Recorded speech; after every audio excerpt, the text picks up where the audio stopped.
Hey, what's up, guys? This is Michael Coe, physical therapist for MovementIQMike.com. And so, what I'm going to do today is I'm going to show you how to use the Thera for your pec major and a couple little tricks I want you to think about that I like to tell people, patients, and do for myself.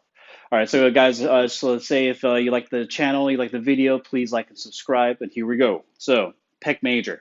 Pec major, right? It's going to be those bench press muscles, right? In the front, everybody loves to work these guys out, right?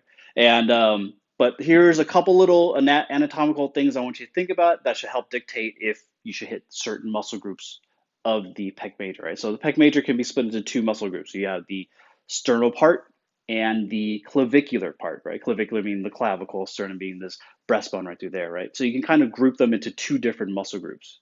The clavicle goes from the top part of the manubrium here, or that sternum, and it comes across and meets up to this tip point right here, and it creates the AC joint, which means a acromioclavicular joint.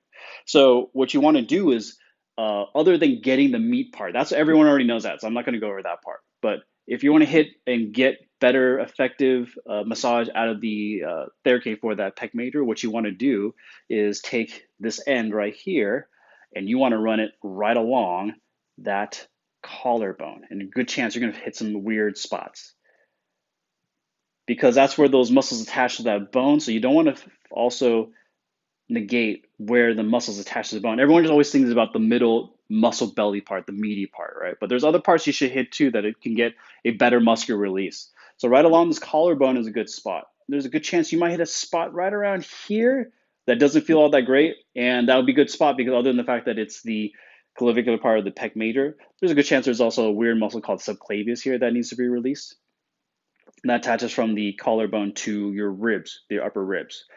So that's another sneaky spot right through here that you can hit while you're doing the massage for the pec major is that subclavius muscle.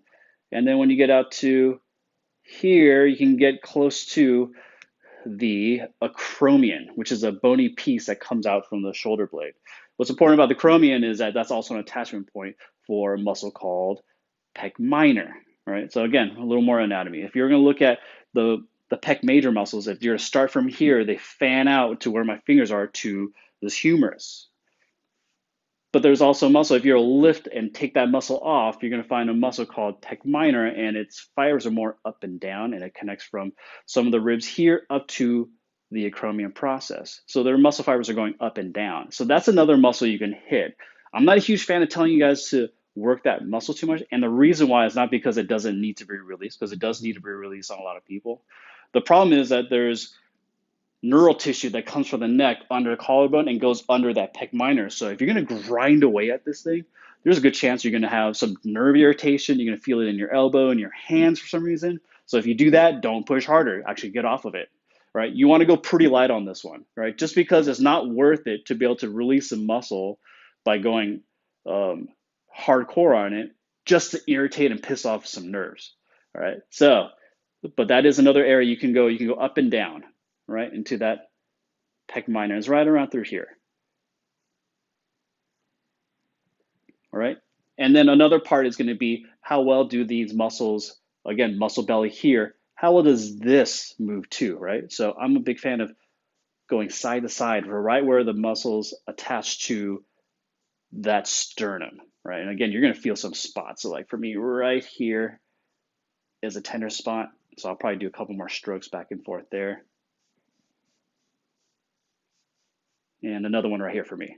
All right. So go ahead and search around. Try to find the areas along the collarbone, the sternum, along the collarbone. Don't forget the subclavius muscle, which is right around here. You can also get the pec minor to be able to get that release, along with doing what you're probably already doing, which is getting that muscle belly better again too. All right, guys. So if you guys like this content, stuff you never heard of, please subscribe to the channel. If you will have any questions, go ahead and comment below, guys. Thanks.